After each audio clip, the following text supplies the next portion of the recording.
This is breaking news. We are still investigating what happened, but we are quickly gathering details. The preliminary investigation points to an accident. We haven't seen any credible evidence of a terrorist attack. Maryland waking up to devastating images this morning. The Francis Scott Key Bridge struck by a cargo ship and collapsing. At the time, pictures showed the bridge almost completely submerged in water of the Patapsco River. And as we continue our live coverage, we've continued to get a better indication and a clearer picture of the extent of the damage. Taking some live looks. Just look at this. This is an indication of what it looks like right now. Surreal when you look at it in the light of day. This is what we know right now. This is the very latest here. Emergency crews right now are searching for 6 people in the water this afternoon. At least 8 members of a construction crew were working on the bridge when it fell. We know 2 of them have been pulled from the water. One, incredibly, was not hurt, actually refused medical treatment. The other was taken to the hospital in very serious condition. The governor says crews on the boat reported a power issue ahead of the crash, allowing emergency responders to limit the number of cars that were on the bridge at the time. Those in the area, they are just in complete disbelief, shock at what they're seeing that's left. I was in disbelief. I couldn't believe it was happening. I thought I was in a dream, really. We were awakened with what appeared to be an earthquake and a long rolling sound of thunder. Wow. So we woke up and literally we can look right out of our bedroom window and see the Key Bridge. But I couldn't see anything because of the darkness. And a little bit later, I got up again to check and I saw some emergency lights in the area, and I decided to drive up because I'm the old dog chasing the fire truck, and I came up here, and what was in progress was a multi-jurisdictional response to a disaster, basically.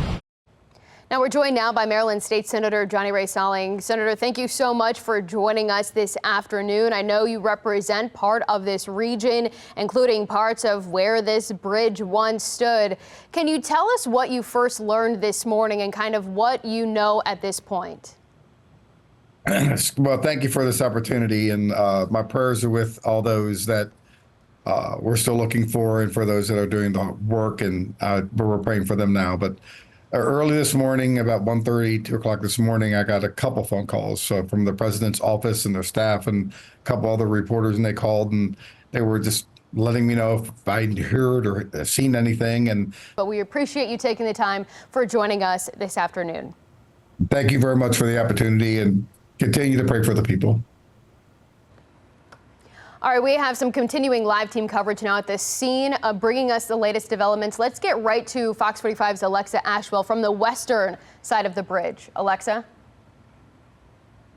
Mackenzie, as we've been sharing with people, officials say this is an active search and rescue. And just minutes ago, we began to hear sounds of the chopper. We're going to zoom in here, presumably based on the color and my vantage point. That is the very latest that we have from this vantage point. I'm going to send it back to you guys. Alexa, and it makes you think about those families watching, waiting, praying. Yeah. We want to check in now with Maxine Stryker. She is live on the eastern side of the bridge in Dundalk. Maxine, all morning long, we saw emergency crews rushing through that very area where you're standing. What's the scene out there right now? Is there still that intense response?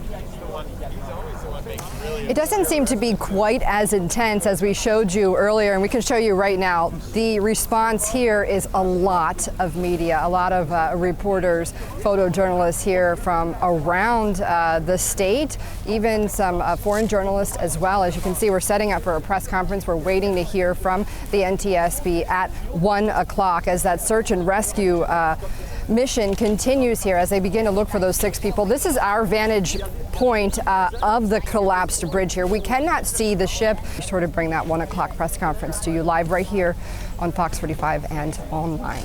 Live for now, Maxine Stryker, Fox 45 News. Maxine, thank you. State leaders responding to this morning's incident, including Governor Wes Moore. As Maxine said, the governor also issuing his statement saying, again, he has declared a state of emergency and is working with an interagency team to deploy federal resources as part of the response. The governor goes on to give his thanks to first responders involved in the ongoing rescue efforts and that he is, quote, praying for everyone's safety. U.S. Secretary of Transportation Pete Buttigieg also releasing a statement on the Key Bridge collapse. You can see it right there. He offers his department's support to the local authorities and says, quote, I've spoken with Governor Moore and Mayor Scott to offer United States Secretary of Transportation support following the vessel strike and collapse of the Francis Scott Key Bridge. Rescue efforts remain underway and drivers in the Baltimore area should follow local responder guidance on detours and response. We're also getting a statement from the shipping giant that chartered the vessel. Maersk says, quote, we are horrified by what has happened in Baltimore and our thoughts are with all of those affected. The problem on these kinds of vessels, they are so huge that if you lose power, if you lose steerage, there is literally nothing you can do. I cannot recall of any precedent of where I've seen this happen before. I mean, this is really a unique event. So here's what we've learned about this ship as we take a live look of what's left of it right there. We have learned that ship that struck the Key Bridge was the Singapore-based container ship. It's called the Dolly. It's nearly 1,000 feet long. Just imagine that. It arrived in Baltimore 3 days ago, according to vesselfinder.com. It left the port just after 1 o'clock this morning. 25 minutes later, at 1:25, marine traffic data shows that ship suddenly diverting from its straight course and began to slow down. It was around this time that there was video that showed all the lights on the exterior of the ship suddenly turn off and smoke began just billowing from the ship's funnel in the back. Well, the Dolly then hit a portion of the bridge. That was at 1:28, causing it to collapse. We're also hearing reports that the ship lost power before it crashed. The ship's lights reportedly flickered and had veered off course before it hit the bridge. Governor Moore says the ship issued a mayday before colliding into the bridge, and that call allowed authorities to stop incoming traffic. The ship also dropped its anchor prior to impact as part of its emergency procedures after losing propulsion. Again, all 22 crew members are safe and accounted for. All right, just into our newsroom, President Joe Biden stepping up to the podium to speak about the bridge collapse. Let's listen in. Struck the Francis Scott Key Bridge, which I've been over many, many times commuting from the state of Delaware in our train or by car. I've been in Baltimore Harbor many times. And the bridge collapsed, sending several people and vehicles into the water, into the river. And multiple U.S. Coast Guard units, which are stationed very nearby, thank God, were immediately deployed along with local emergency personnel. And the Coast Guard is leading the response at the port, where representatives from the Federal Highway Administration, the FBI, the Department of Transportation, the Army Corps of Engineers, as well as Maryland officials and Baltimore Police and Fire. You are watching President Joe Biden leave a news conference on the collapse of the Francis Scott Key Bridge. The big news that he just announced right there is that the federal government, he wants the federal government to pay for the entire cost of repairing the bridge that you see right there collapsed into the Patapsco River there. And he is saying that he hopes that Congress backs him in that effort.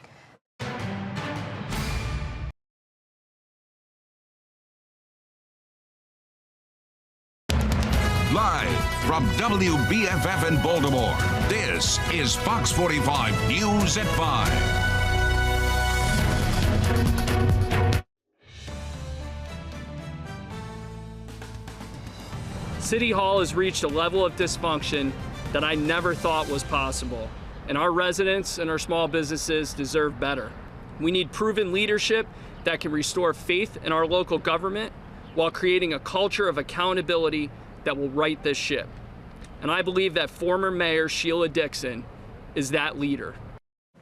Some stinging criticism from City Hall from Councilman Eric Costello, who's backing Sheila Dixon in the 2024 mayoral race.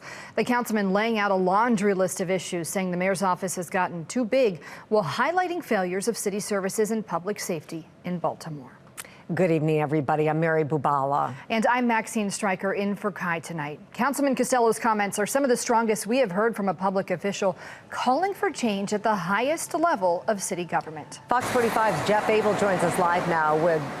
He was at that press conference this afternoon. Jeff? That's right. This endorsement does come with some stinging words. We're live this afternoon. Jeff Abel, Fox 45 News.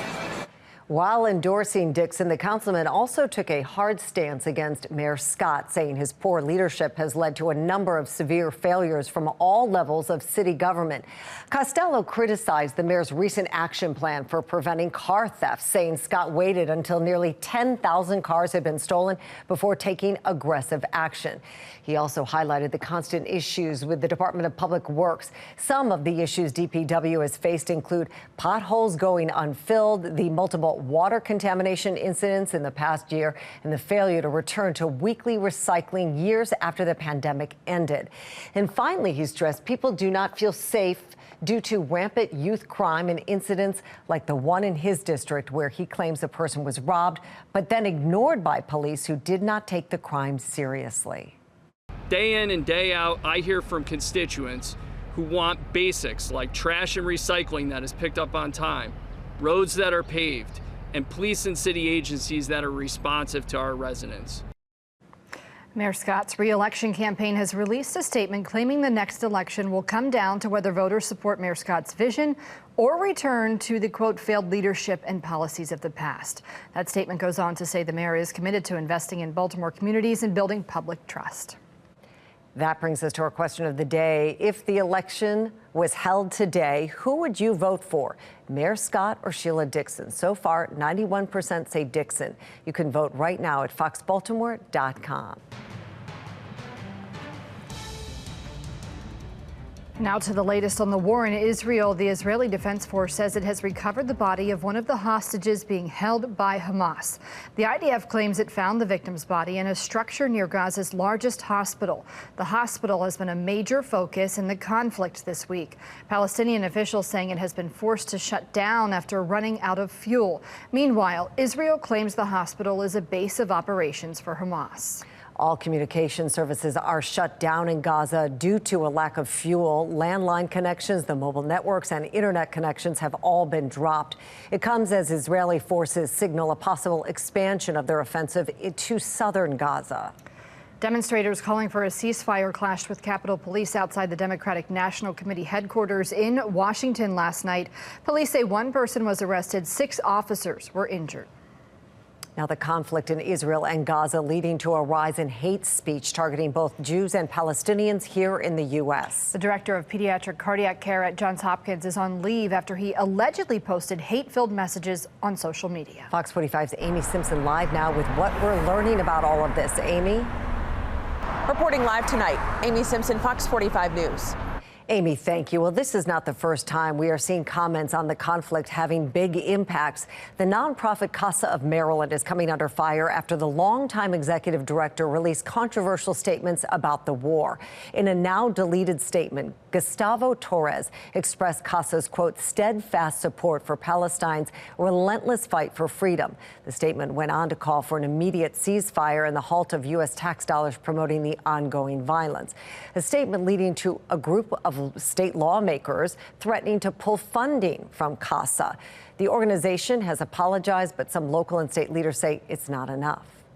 I wouldn't really call it a full apology, but then it says that they're going to put out an updated statement. Yet it's been over a week and they haven't done so. And so clearly they're not really sorry about this statement that they put out. That's a good start, and certainly it's an appropriate thing to do. I am of the belief that more should be done. Local advocate groups are now demanding lawmakers retract their threats to strip funding, including Maryland's ACLU, who says they are firmly defending CASA's right to free speech. Well, today, Casa of Maryland took to Twitter to release an updated statement saying, in part, quote, we wanted to shine a spotlight directly on the innocent Israeli and Palestinian children and families caught in the midst of this horrendous conflict. Instead, we caused dear friends pain and confusion.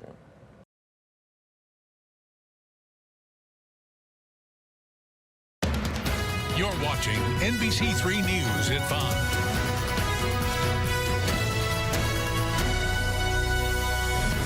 A wide-reaching snowstorm that is stretching across the country, making its way to central New York. Good evening, everyone. I'm Megan Kellman. Matt is off tonight.